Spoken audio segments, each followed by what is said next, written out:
Hello. So in this video, we're going to talk about Lulu Raczka's play, A Girl in School Uniform Walks into a Bar. So this play is set in the near future, but it's a near future with these rolling blackouts wherein people regularly are injured or killed. And there seem to be some injuries and deaths from accidents, things like car crashes and illegal power generators exploding, things like this. But then there's also a lot of murders, especially of women and girls. So this premise actually really kind of reminds me of the major problem with missing and murdered Indigenous women in parts of the US and Canada. It's a huge problem. Like, massively disproportionate numbers of Indigenous women and girls are regularly murdered or otherwise disappear, almost certainly being murdered, but possibly human trafficking and things like this. And the authorities seem not that concerned with solving this issue. And so we have a similar kind of situation in this play. I don't know if Raczka was thinking of that particular context when she wrote this play or not. She's British, so probably missing and murdered Indigenous women in North America was not immediately on her radar, but it's hard to say because it is a problem that has gotten international attention. But in this case, this is a sort of dystopian, almost post-apocalyptic Britain. It's a play about two women, or a woman and a girl, depending on how we want to define it. We have Steph, who's a almost 16-year-old schoolgirl looking for her friend Charlie, who's disappeared in one of these blackouts. And we have Belle, who's a sort of world-wise, not particularly friendly bartender in a bar that no one comes into anymore. But Steph knows that her friend Charlie has come into this bar trying to find her mother, Tracy. Her biological mother, not her adoptive mother, sorry.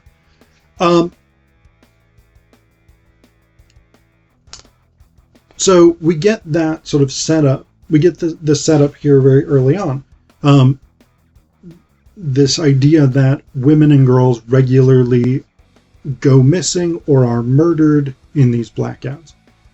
Belle says, "Your friend isn't the first girl to come in here, you know. Girls like you and your friend, they like coming to places like this, impress their friends by going to some scary bar in a bad neighborhood while there's a blackout. You know, show they're tough or something. Show they're above it all.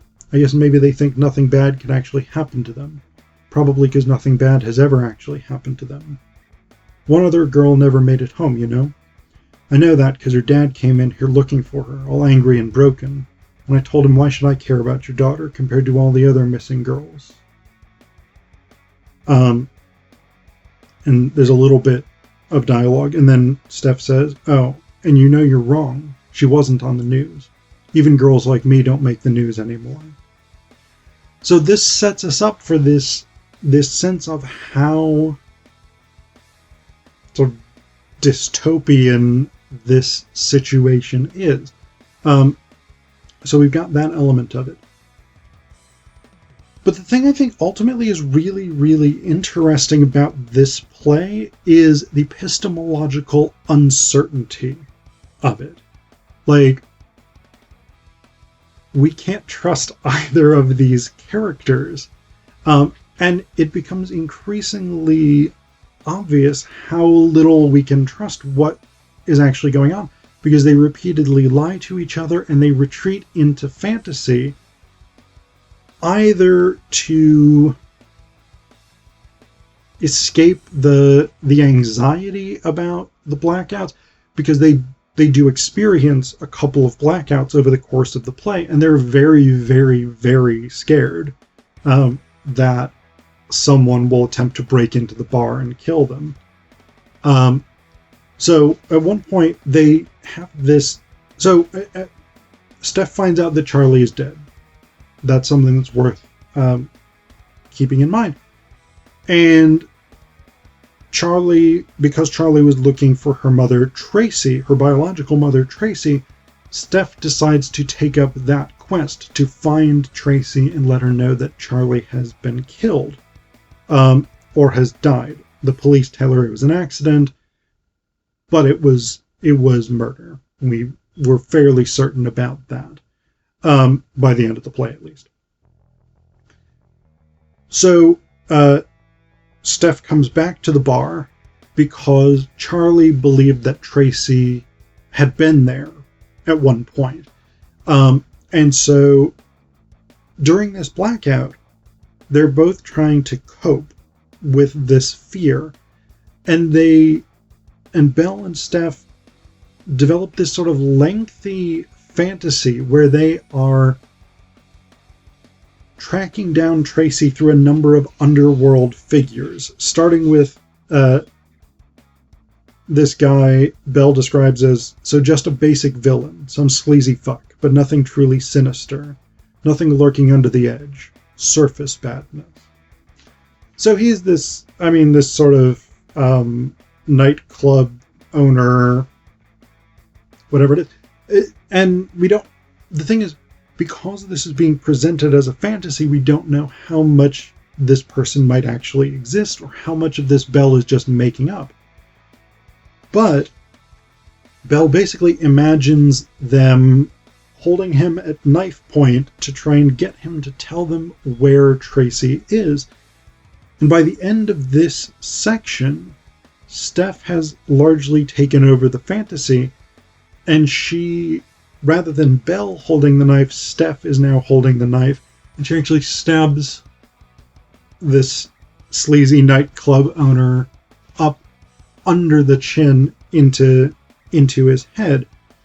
And there's this really sort of like badass psycho killer moment where Steph is like, and I just pull the knife out and wipe it on my skirt because I don't care about all this anymore. And of course, this is a fantasy, but it's a fantasy that they develop extensively over about 4 pages before they even get to the second part of the fantasy, which is where they go to the rich villain, the one with power and influence, who can largely do what he wants. And they have this weird thing where, like, they tie him up with wires that Steph has pulled out of the wall because she has the power to do that in this fantasy. And then they imagine, like, sticking his hands into boiling oil, and then pouring boiling oil over his head, pouring it down his mouth. But they're unsatisfied with all of these things, and so they reset. So it is this weird thing. But again, it's all working in the realm of fantasy.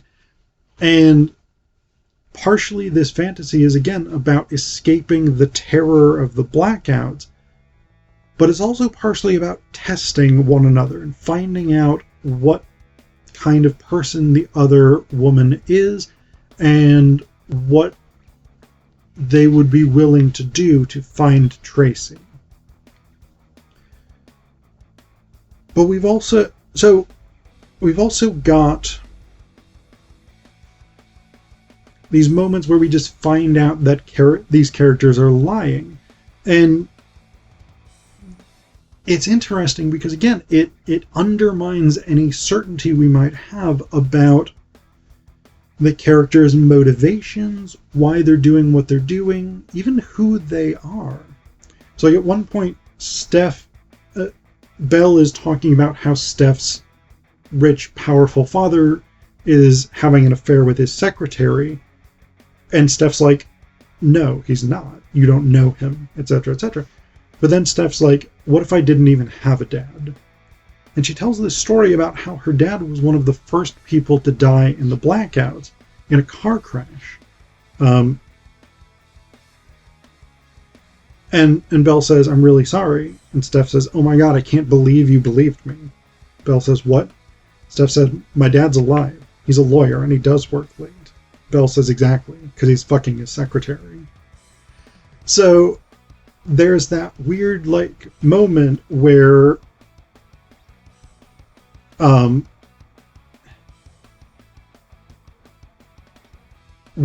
Steph basically fucks with Belle for no particularly good reason, just to sort of do it. But again, it's part of this whole structure of building uncertainty that becomes more and more dominant in the second half of the play.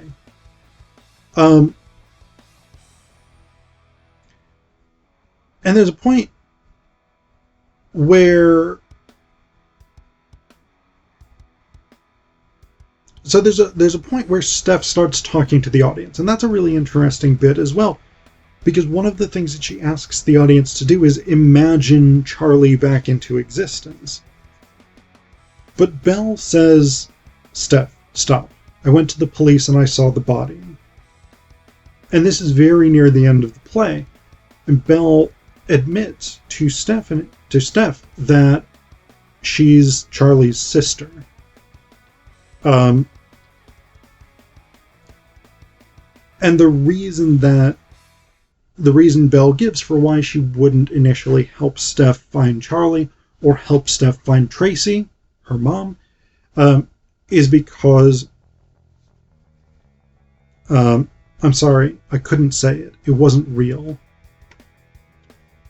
So this idea that, like, if she didn't acknowledge her sister's death, it wouldn't be real. And that's a very, very common way of dealing with grief, I think. But again, it raises all of these questions because throughout the entire early portion of the play, up through about 3/4 of the way in, Belle denied that she knew Charlie in any serious way. For the first half of the play, she denies ever having met Charlie. And then at some point she's like, all right, Charlie was here, but I didn't really know her. I didn't help her. She just came in one time looking for her mom, and I told her to fuck off and go home. And then we finally find out that Belle was Charlie's sister, and she has these memories of them as children. So we get that epistemological uncertainty. But then I think the very, very ending of the play is really, really fascinating, because Steph almost takes on the persona of Charlie to try and convince Belle to help her find Tracy. So Steph says, I want to find her. Belle says, why? Steph says, I know you don't think this, but my life hasn't just been super easy. And I'd always felt that whenever I felt shit and things were bad, I'd think about her. Because I knew that she'd been through so much, you know? I'd heard that, this and that. I would think of her, or you, and I would think they managed. And somewhere inside me is the same stuff as inside them, so... Belle says, so you want to find her? Steph says, yes. Help me? So, that last bit is really interesting. That idea of, I'd think of her, or you, or them, and know the same stuff was inside me.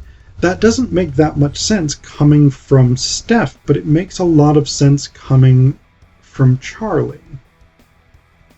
So it seems, to me at least, like Steph here is taking on the persona of Charlie, Belle's sister, to now convince Belle to help her find Tracy. So that's really interesting.